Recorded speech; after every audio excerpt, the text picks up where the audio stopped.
Saudara yang terkasih dalam Tuhan. Lalu BPD tanya, bagaimana Pak? Masih bisa bertahan? Seandainya saudaraku hati saya tidak berkobar, maka saya bilang saya sudah tidak bisa bertahan lagi. Ya. Tapi jawaban saya waktu itu saya masih ingat sampai hari ini. Saya bilang sampai titik darah penghabisan, aku tidak akan menyerah. Saudara, saya tidak akan menyerah. Saya bilang, kecuali Tuhan yang membawa saya keluar dari Pulau Semau. Tapi saya tidak akan keluar karena saya di sumur ludah. Hati saya terbakar untuk Tuhan. Saya menyala-nyala dan saya tidak mundur. Hari itu saya bilang, saudara yang terkasih dalam Tuhan. Dan saya tidak mundur, betul. Saya tahu Tuhan ada bersama dengan saya. Itu bukan kekuatan saya. Hari Minggu berikutnya, saudara, waktu kami mau pergi, istri saya bilang begini, Bapak jangan sampai kita dua kena pukul. Saya bilang, sudah saya seomong bilang titik darah penghabisan. Jadi kita udah pergi sudah. Ya, saudara yang terkasih. Seperti biasa, setengah jam sebelum kebaktian, saya dengan istri sudah bawa gitar ke gereja itu. Lalu kami dua berlutut, saudara, dan memuji menyembah Tuhan. Kami berdoa, saudara. Sambil berdoa, telinga saya yang kiri juga mendengar suara-suara lain. Apakah dia datang atau tidak? Ya kan gitu, saudara. Karena kita ada berlutut ini. Tiba-tiba dia angkat kayu dari belakang berdefiru botol 2 kan? Botol 2 islihat memang, dan itu memang titik darah penghabisan, sudah. Jadi kami dua menyembah Tuhan, saudara, berdoa, menyanyi pada waktu itu. Dan sudah tidak ada satu suara sampai akhirnya jam kebaktian dimulai. Hari itu kami ibadah dengan baik, saudara, sampai selesai. Meskipun dia sudah tidak datang lagi gereja, dia susah bikin kacau lagi, dia mulai pengaruh kiri, pengaruh kanan, saudaraku. Tapi saya sudah bilang sama Tuhan, Tuhan, kalau bukan Tuhan yang suruh saya keluar dari pulau ini, aku tidak akan keluar. Apapun yang terjadi, hatiku sudah komit untuk Tuhan. Saudara yang terkasih dalam Tuhan, saya tahu karena ada Tuhan yang memberikan, ada tempat untuk Tuhan yang menguasai hidup saya. Kalau tanpa itu hati sumati, saudara yang terkasih, maka dengarkanlah baik-baik ini kebenaran, saudara. Selalu ada kemuliaan bagi orang-orang yang memberi hatinya kepada Tuhan. Selalu ada kemuliaan bagi orang-orang yang memberi tempat kepada Tuhan. Selalu ada pemulihan bagi orang-orang yang memberikan tempat bagi Tuhan. Karena waktu Tuhan hadir, saya ulang-ulang ini kalimat, hatimu terbakar, hatimu berkobar-kobar, semangatmu menyala hanya untuk kemuliaan bagi Kristus. Bilang samping kiri kanan, kalau dia laki-laki, menyala abangku. Ya saudara, kalau dia cewek, nona, bilang menyala nona-nonaku. Kalau dia saudaraku tante-tante, bilang menyala tante. Ya, menyala om, amin. Ya, kalau ada ruang bagi Tuhan, atau Anda datang ibadah begini, mesti beri ruang kepada Tuhan. Sebab saya ulang lagi, kita kan semua keluar dari tempat ini, kita semua punya masalah, kita semua punya banyak kesulitan, penderitaan. Tapi orang-orang yang memberi ruang kepada Tuhan, hatinya terbakar, sehingga penderitaan tidak akan buat dia kendor, penderitaan tidak akan buat dia patah semangat, penderitaan tidak akan buat dia hilang putus asa dan hilang harapan selamanya. Tapi penderitaan akan buat dia, saudaraku, semakin menyala-nyala, karena bukan dari dirinya, Kristus yang ada di dalam dirinya. Itu hal pertama yang kita lihat. Yang kedua, saudara yang terkasih di dalam Tuhan Yesus Kristus, cepat saja kita mau memperhatikan kembali Lukas pasal yang ke-24. Ya, Lukas pasal yang ke-24, saudara yang terkasih di dalam Tuhan. Sekarang kita pindah ke ayat yang sabar ya. Lukas pasal 24 ayat yang ke-27. Oke, dibacakan 27, 31 dan 32 sekali lagi. Oke, silakan. Lalu ia menjelaskan kepada mereka apa yang tertulis tentang dia dalam seluruh kitab suci, mulai dari kitab-kitab Musa dan segala kitab nabi-nabi. Ketika itu terbukalah mata mereka, dan mereka pun mengenal dia, tetapi ia lenyap dari tengah-tengah mereka. 32. Kata mereka seorang kepada yang lain, bukankah hati kita berkobar-kobar ketika ia berbicara dengan kita di tengah jalan dan ketika ia menerangkan kitab suci kepada kita? Saudara, saya menggarisbawahi beberapa kalimat penting. Perhatikan ayat 27. Ada di sana dikatakan bahwa ia menjelaskan seluruh kitab suci. Kitab Musa dan kitab nabi-nabi. Ini kan belum ada PB, perjanjian baru belum ada. Saudara, ini hanya kitab PL. Jadi Yesus menjelaskan itu seluruh kitab-kitab suci. Ayat 31 dikatakan begini, terbukalah mata mereka, mereka pun mengenal dia. Lalu kemudian ayat 32, di situ dikatakan lagi, ia menerangkan kitab suci kepada mereka. Jadi saudara, ada dua hal penting yang kita temukan di dalam teks ini, yaitu bagaimana ketika Yesus menjelaskan firman Allah atau Yesus menerangkan kitab suci, itu akhirnya membuka pikiran mereka, membuka kebutaan mereka, membuka kebodohan mereka. Tadinya mereka bodoh. Ayat yang sebelumnya mengatakan bahwa kamu begitu lambat, hatimu bodoh, ya saudara yang terkasih. Ya. Jadi tadinya mereka bodoh. Saudara yang terkasih dalam Tuhan, hal kedua yang saya mau tekankan ini penting sekali buat kita. Yang bikin kita terkadang tidak bisa melihat kemuliaan itu adalah kebodohan kita. Ya. Waktu orang menghadapi penderitaan, saudara, itu pasti muncul kebodohan-kebodohan. Karena kebodohan-kebodohan itu akhirnya orang kadang-kadang ambil keputusan-keputusan yang keliru. Makanya tadi salah satu penafsir itu mengatakan bahwa mereka tidak mengerti rencana Allah, bahwa penderitaan itu adalah jalan menuju kepada kemuliaan. Saudara yang terkasih dalam Tuhan. Nah, karena itulah Yesus waktu datang, Yesus kemudian menerangkan, Yesus jelaskan ulang kitab suci, ayat-ayat perjanjian lama, kitab-kitab para nabi, nubuatan-nubuatan, tentunya tentang Kristus, tentang Mesias, itu dijelaskan kembali kepada mereka. Dan itu akhirnya membuka pikiran mereka, membuka mata rohani mereka, untuk mereka bisa mengenal Yesus, mengetahui Yesus lebih dalam lagi. Selalu saudara mungkin dengar kata mengenal, itu dipakai kata ginosko, yang artinya bukan hanya sekedar mengenal, tapi mengalami, merasakan, betul-betul saudaraku mengetahui dengan pasti. Itu dialami oleh para murid, terutama ini Kleopas dan Depungkawan ini, anak-anak Tuhan, saudara yang terkasih di dalam Tuhan.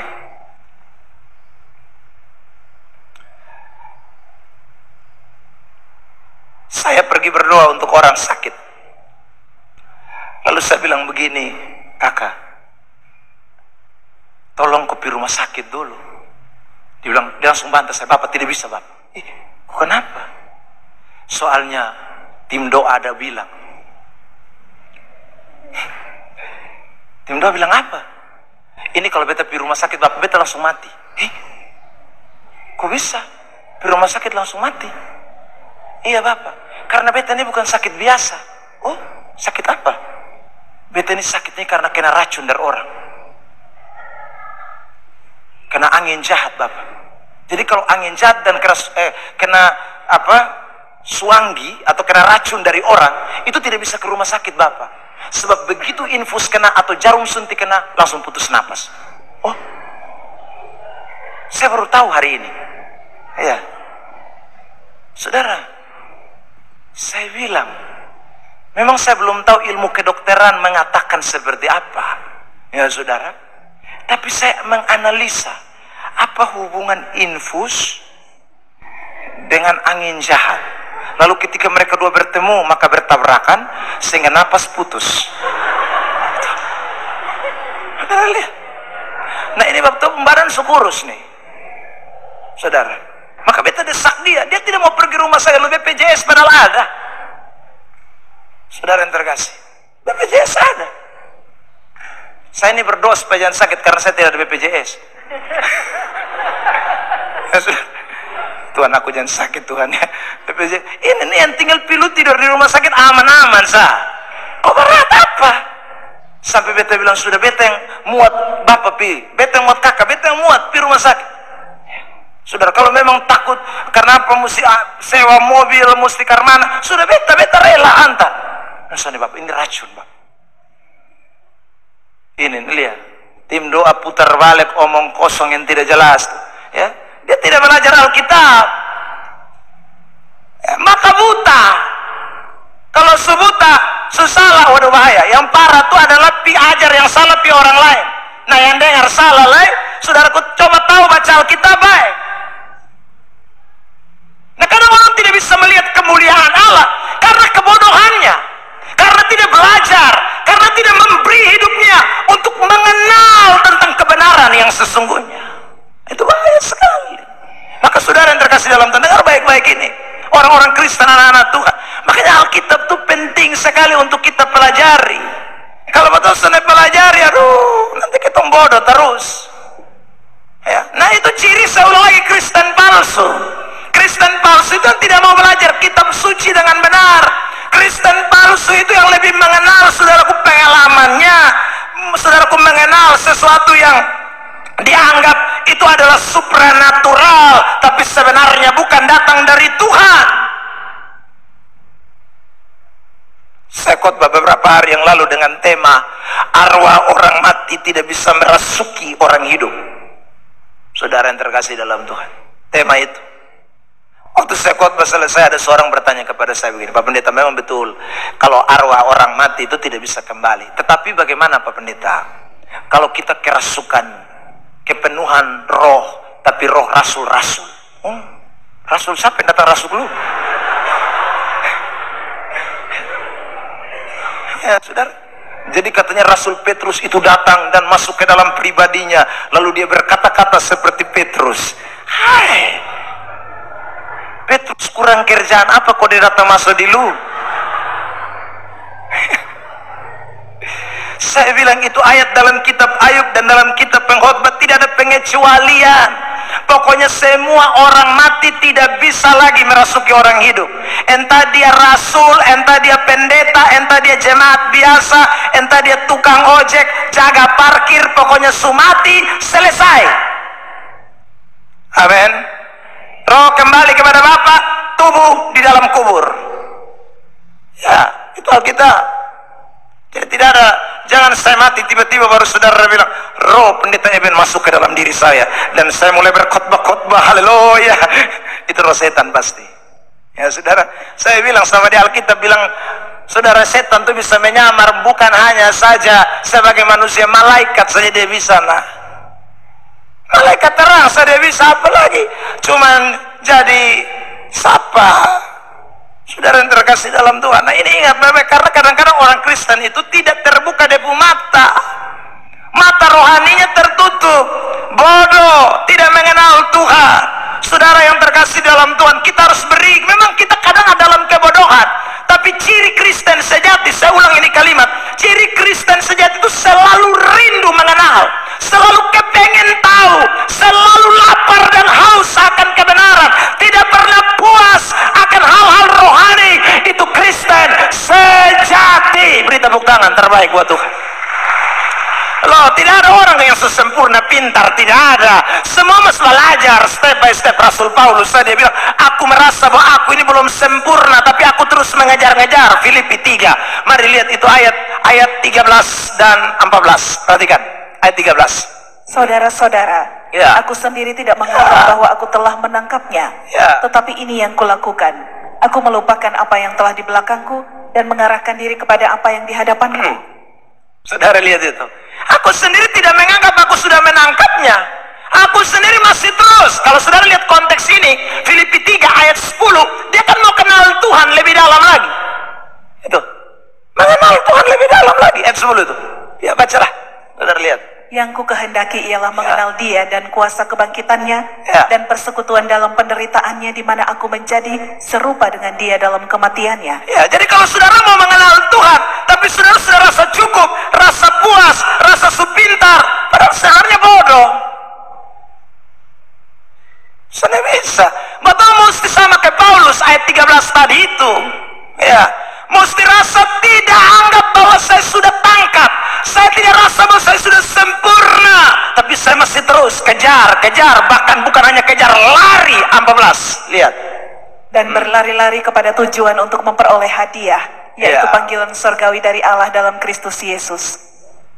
Maka Makanya orang Kristen itu diibaratkan seperti bayi yang baru lahir yang merindukan ya air susu yang murni. 1 Petrus 2 ayat 2. Lihat ayat ini. 1 Petrus 2 ayat 2. Dan jadilah sama seperti bayi yang baru lahir, yang selalu ingin akan air susu yang murni dan yang rohani, supaya olehnya kamu bertumbuh dan beroleh keselamatan. Itu saudara. Saya dengan istri lagi soleh cucu. Ya, saudara, saya pun kakak pu anak. Ya, lalu kemudian kota bilang sudah datang kotong yang soleh sandia.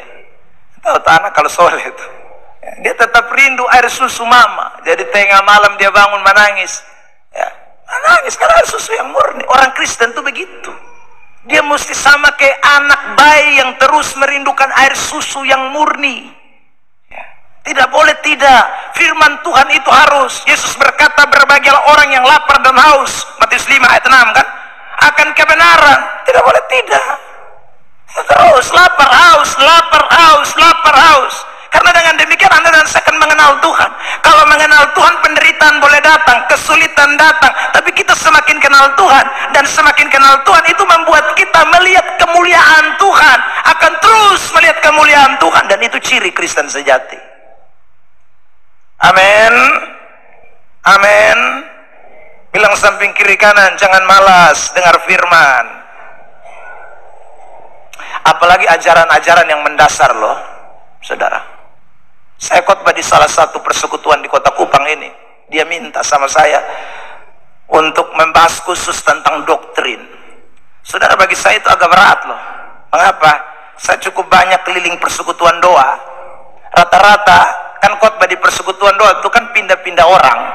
Kalau pindah-pindah orang itu kan saudara, kalau khotbah doktrin susah. Karena doktrin itu kan mesti terus diikuti. Ya, tidak bisa satu kali. Ya. Jadi orang seringkali mungkin ada singgung doktrin, tapi lebih banyak hal praktis. Tapi ini kali saya diminta untuk saudaraku bicara soal doktrin keselamatan yang memang saudara cukup berat. Ya. Saya bilang sama pemimpin persekutuan, saya bilang begini, jangan sampai nanti kalau beta khotbah terus 1 bulan ini beta cuma 2 bulan bahas tuh doktrin keselamatan. Saudara, beta aku jangan sampai orang mulai suka, karena orang kan fenomenanya suka dengan hal-hal praktis. Tapi saudara bersyukur, saya tahu orang-orang itu haus dan lapar akan kebenaran. Hanya orang yang haus dan lapar akan kebenaran yang ingin air susu yang murni. Firman Allah, ajaran, dan hanya ajaran yang menjadi dasar saudara dan saya untuk tetap ada di dalam bertahan, untuk terus bertahan sampai melihat kemuliaan Tuhan yang dinyatakan di dalam hidup kita. Tanpa ajaran tidak bisa. Tanpa ajaran tidak bisa. Saudara yang terkasih dalam Tuhan. Ya, semua yang palsu-palsu itu karena tidak mau dengar ajaran. Pasti. Saudara yang terkasih. Terakhir, yang ketiga. Mari kita lihat. Ayat 33, saudara yang terkasih dalam Tuhan. Ayat 33, Lukas 24. Ini penting. Lalu bangunlah mereka dan terus kembali ke Yerusalem. Di situ mereka mendapati ke-11 murid itu. Mereka sedang berkumpul bersama-sama dengan teman-teman mereka. Mereka terus kembali ke Yerusalem. Ini kalimat terakhir yang saya tekankan. Saudara yang terkasih dalam Tuhan, banyak penafsir Alkitab mengatakan bahwa kembali ke Yerusalem itu bicara soal kembali kepada kumpulan hadirat Tuhan, kembali kepada persekutuan, kembali kepada fellowship, kembali kepada murid-murid yang lain. Ya, itu benar, saudara yang terkasih. Tetapi juga jangan lupa, kalau kita membandingkan beberapa ayat di dalam perjanjian lama, saudara, kita bisa menemukan bahwa Yerusalem juga adalah pusat di mana penginjilan harus dimulai. Penginjilan, saudaraku, harus terjadi. Ini saudara yang terkasih, dan kita tahu kisah pasal 2 ayat yang ke-14 mulai kita temukan fakta di mana mereka akhirnya memberitakan Injil. Orang mulai diselamatkan pada waktu itu. Nah saudara, ini berarti orang-orang yang saudaraku berjalan di dalam penderitaan untuk menuju kepada kemuliaan, atau orang-orang yang sudah melihat kemuliaan di balik penderitaan, itu bukan hanya sekedar ada di dalam suatu pertobatan, kembali kepada hidup yang benar, kembali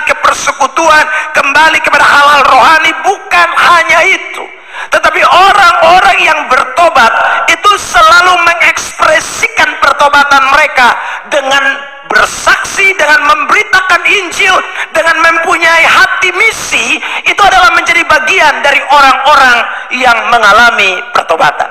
Dan saudara yang terkasih dalam Tuhan, sebab tanpa menginjil, tanpa memberitakan Kristus, tanpa saudara yang dikasih oleh Tuhan, kita benar-benar mengobarkan kesaksian tentang siapa Tuhan kita. Pertobatan itu hanya sesuatu yang bersifat personal semata.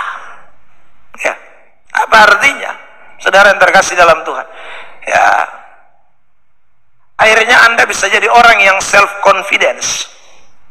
Ya, orang yang akhirnya percaya kepada diri sendiri. Kesaksian itu akan membawa saudara dan saya untuk menyatakan bahwa bukan saya, bukan saudara, bukan siapa-siapa, tapi Tuhan kita, Allah kita, Juru Selamat kita, Yesus kita yang sudah bangkit. Dialah segala-galanya dalam hidup kita. Beri tepuk tangan terbaik buat Tuhan. Ya. Maka orang bertobat, saudara yang terkasih, tidak bisa diam. Karena dia mesti menyatakan tentang bagaimana Tuhan melakukan sesuatu dalam depu hidup. Kalau orang dipulihkan dari kejatuhan, orang dipulihkan dari saudaraku berbagai macam hal, maka yang pasti dia tidak bisa diam untuk tidak lakukan adalah bagaimana dia menceritakan tentang kronologis bagaimana Tuhan memulihkan hidupnya. Itu pasti. Maka saudara bisa lihat seluruh perjalanan tokoh-tokoh Alkitab, selalu mereka, orang-orang yang bertobat itu menyaksikan pertobatan mereka, selalu pergi keluar untuk memberitakan Injil, selalu menyatakan Kristus bagi orang banyak. Mereka tidak akan menjadi orang yang egosentris, mereka tidak akan memperhatikan diri mereka, aku tidak, tapi Kristus yang akan terus dinyatakan. Itu orang-orang yang sedang berjalan dalam penderitaan menuju kepada kemuliaan Tuhan. Pagi hari ini, saudara yang terkasih dalam Tuhan, kiranya Tuhan tolong kita semua dengan firman ini, ya, sehingga masa-masa di mana kita sedang memperingati kebangkitan Kristus, salah satu teks yang kita perhatikan hari ini adalah mengajarkan kepada kita bahwa memang ada penderitaan, tapi di balik penderitaan selalu ada kemuliaan. Ada amin? Kalau ada kemuliaan di balik penderitaan, maka sikap kita tidak boleh salah.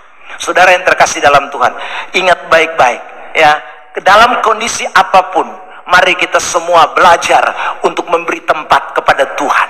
Ruang hati kita itu kita harus beri kepada Tuhan.